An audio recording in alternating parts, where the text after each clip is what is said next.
Bismillahirrahmanirrahim. Pada pertemuan sebelumnya kita telah menetapkan bahwa ada istilah namanya haji ifrad, tamattu dan haji qiran.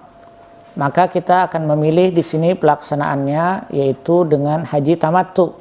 Apa itu haji tamattu? Haji tamattu adalah pelaksanaan haji yang didasarkan pada umrah lebih awal, kemudian baru melaksanakan ibadah haji. Sekarang kita akan fokus dalam pelaksanaan umrah. Dalam pelaksanaan umrah ada istilah yang disebut dengan miqat zamani.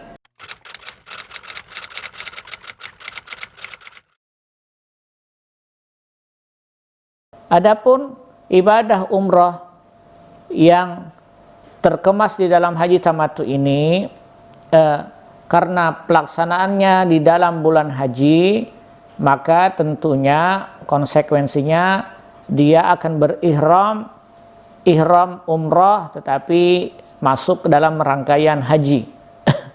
Sekarang kita mulai dalam pelaksanaan umrahnya. Pertama, ketika sesampai seorang jamaah ke tempat miqat, dia wajib menggunakan ihram, yaitu ihram dengan niat. Bagi pria, maka dia wajib mengenakan 2 helai kain, masing-masing untuk sarung dan yang kedua selendang. Jadi ada sarung dan ada selendang. Kemudian yang kedua, bagi perempuan, pakaian ihramnya berpakaian biasa, tetapi wajib menutup auratnya dan disunatkan dalam mazhab Syafi'i berwarna putih. Jadi rangkaian seorang perempuan pelaksanaan ibadah umrah dan hajinya persis sama dalam pelaksanaan pakaian sholatnya. Tidak boleh tertutup muka dan tidak boleh tertutup tangannya, tapi sunat menggunakan warna putih. Nah, baik pria ataupun wanita sebelum melaksanakan ibadah umrah dengan berpakaian ihram, dia melakukan satu ibadah sunnahnya. Apa itu sunnahnya? Pertama, memotong kuku. Yang kedua, membuang bulu-bulu badan. Yang ketiga, merapikan janggut jika dia memiliki janggut. Kemudian dia mandi ihram, kemudian berwudu, dan setelah itu berwangi-wangi di badan. Ini sunnat hukumnya. Maknanya jika dia tinggalkan tidak memudaratkan pada rangkaian ibadahnya, tetapi dia menghilangkan banyak keutamaan.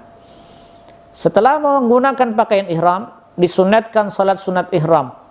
Salat sunat ihram biasanya dilaksanakan di tempat miqat.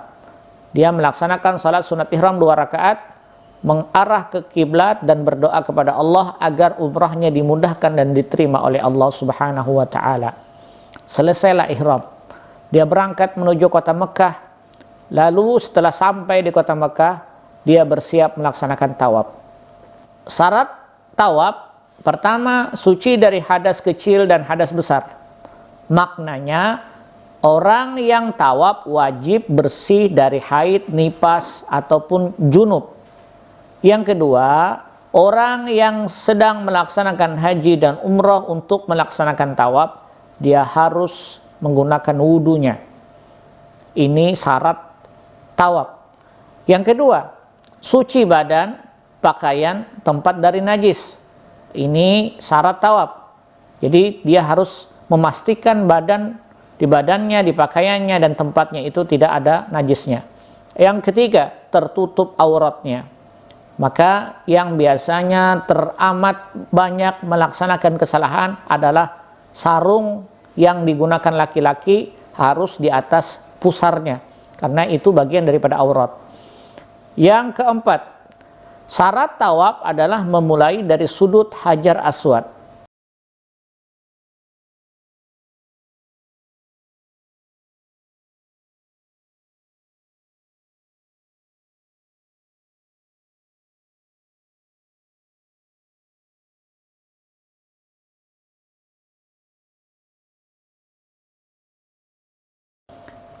Yang kelima, selain memulai dari sudut Hajar Aswad, seorang yang ingin melaksanakan umrah, dia wajib mengirikan Baitullah.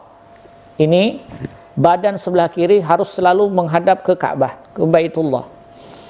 Yang kelima, yang keenam, area tawaf di dalam masjid, tetapi hendaklah di luar Baitullah dan di luar Hijr Ismail. Apa maknanya?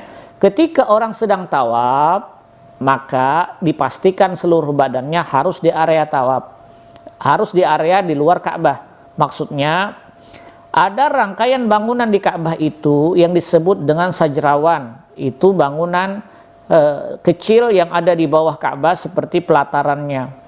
Maka seseorang yang ingin tawaf ketika dia menyentuh tangannya ke Baitullah, menjadikan seluruh badannya masuk ke dalam Baitullah. Sehingga ketika tawaf, para jamaah harus melakukan ketetapan dia menggiring pembimbingnya dan menjadikan seluruh badannya di luar daripada Baitullah. Ustadz, kalau itu dilakukan bagaimana?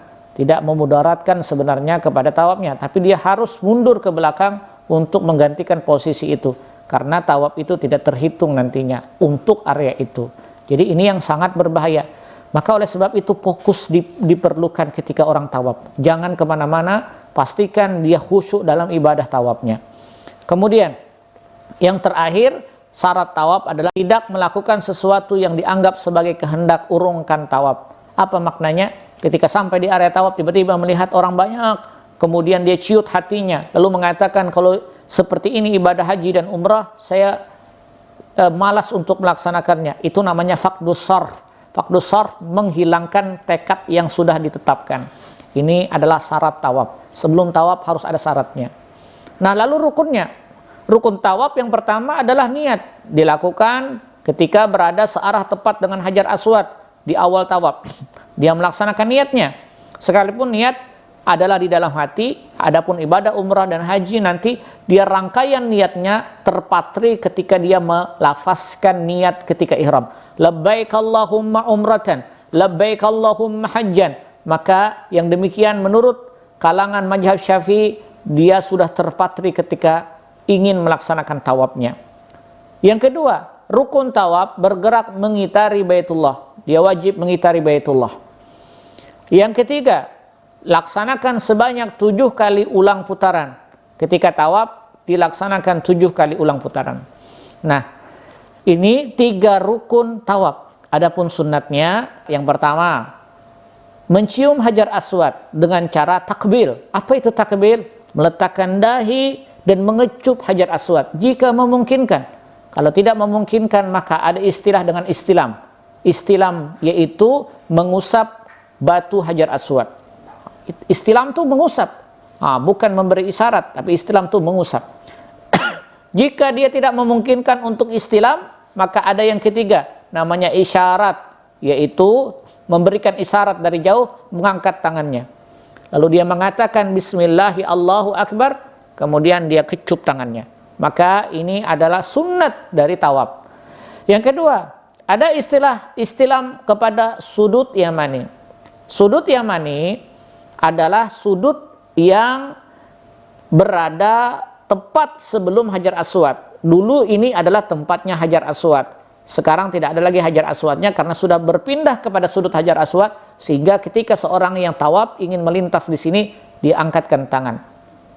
Dia mengatakan Bismillahi Allahu Akbar tanpa harus mengecupnya. Ini pada posisi di tepat pada sudut Hajar Aswad. Yang ketiga, muallat. Sunat ketika orang tawaf itu muallat, berturut-turut, tidak terjeda. 1, 2, 3, 4, 5, 6, 7 tidak ada terjeda. Yang keempat, berlari kecil. Langkah cepat dari 3 putaran itu menyebabkan kesunatan. Tetapi sekali lagi, lihat kondisi fisik kita dan kondisi lapangan nantinya. Yang kelima, niat tawaf. Niat tawaf itu sunat dilafazkan ketika dia berbarengan dengan posisi Hajar Aswad, karena niat sudah terpatri pada ihram tadi, sehingga ketika berbarengan dengan Hajar Aswad menjadi sunat lagi kita mengulangkannya. Yang ketujuh,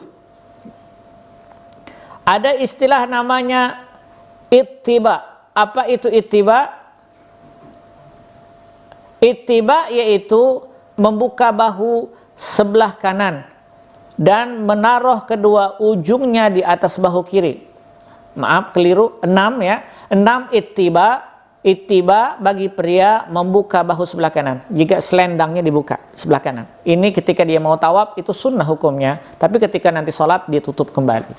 Yang berikutnya, setelah dia melaksanakan tawaf, disunnatkan sholat sunat tawaf 2 rakaat, yaitu selesai tawaf.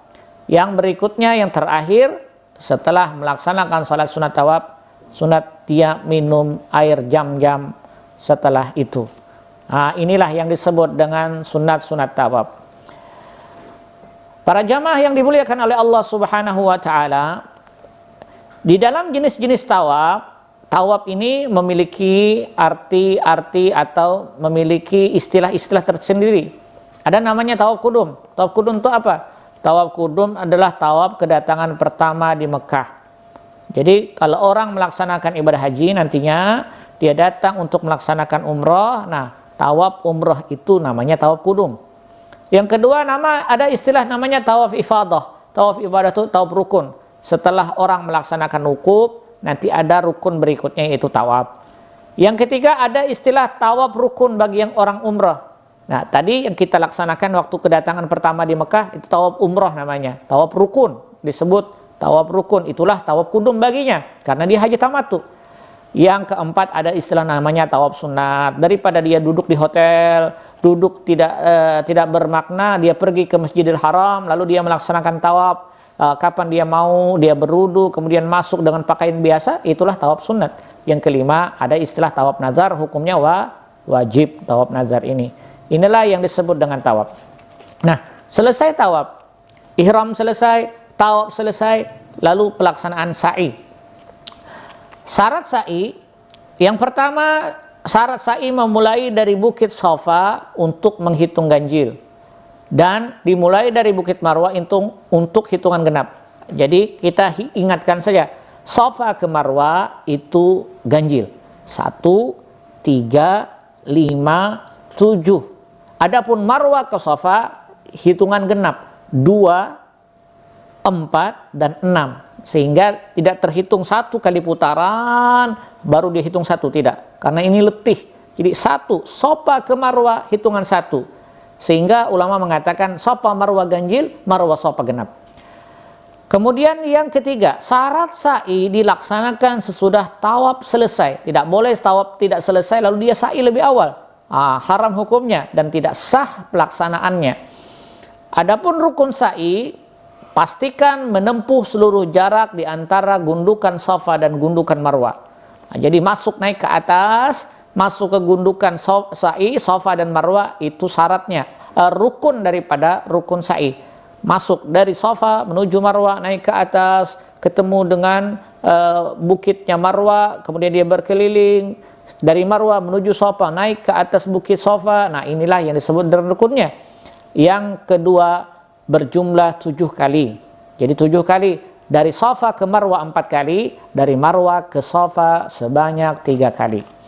Adapun sunat-sunat sa'i, yang pertama suci dari hadas. Kalau tadi tawaf harus berwudu, maka ketika sa'i Anda boleh batal wudunya. Sekalipun demikian sunat tetap menjaga kesucian.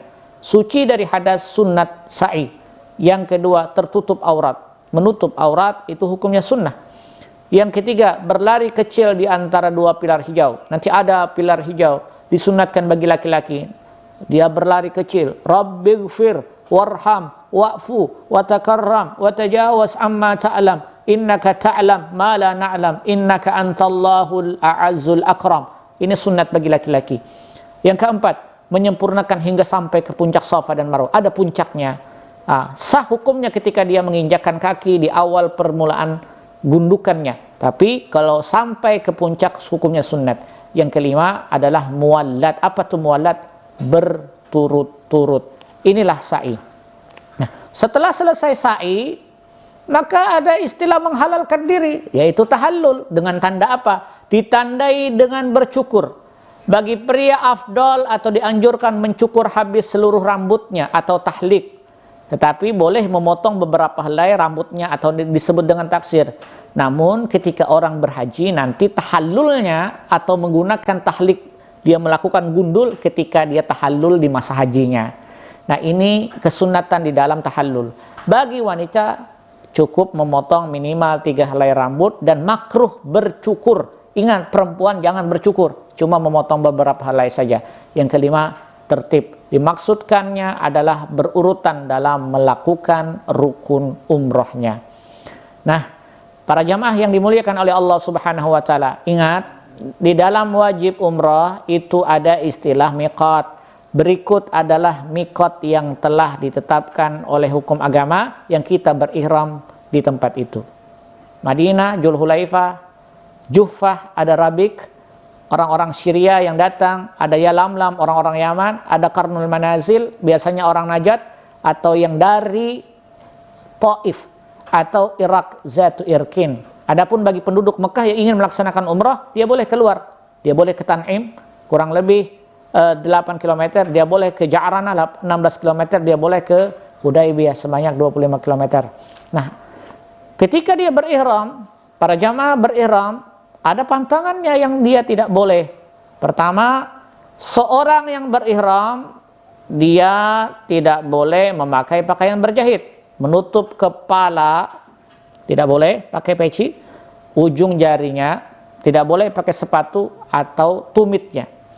Adapun bagi wanita, menutup mukanya dan telapak tangannya, kecuali di fikih pandemi. Fikih pandemi dibolehkan menutup muka karena faktor penyakit, masker. Nah, yang ketiga, bagi pria dan wanita tidak boleh menggunakan wangi-wangian, hubungan seksual, melakukan akad nikah, memotong kukunya, mencukur dan mencabut rambut bulu badan, membunuh binatang buruan, dan mencabut tanam-tanaman. Ini dalam masa berihram. Di samping itu, jangan sekali-kali melakukan perkataan yang mengarah kepada sia-sia atau seks, perbuatan fasik atau maksiat, begitu pula bertengkar dalam kondisi berihram. Maka selesailah umrah Anda ketika Anda memelihara 5 rukun umrah. 1 ihram, 2 tawaf, 3 sa'i, yang keempat tahallul, yang kelima tertib. Inilah pelaksanaan umrah.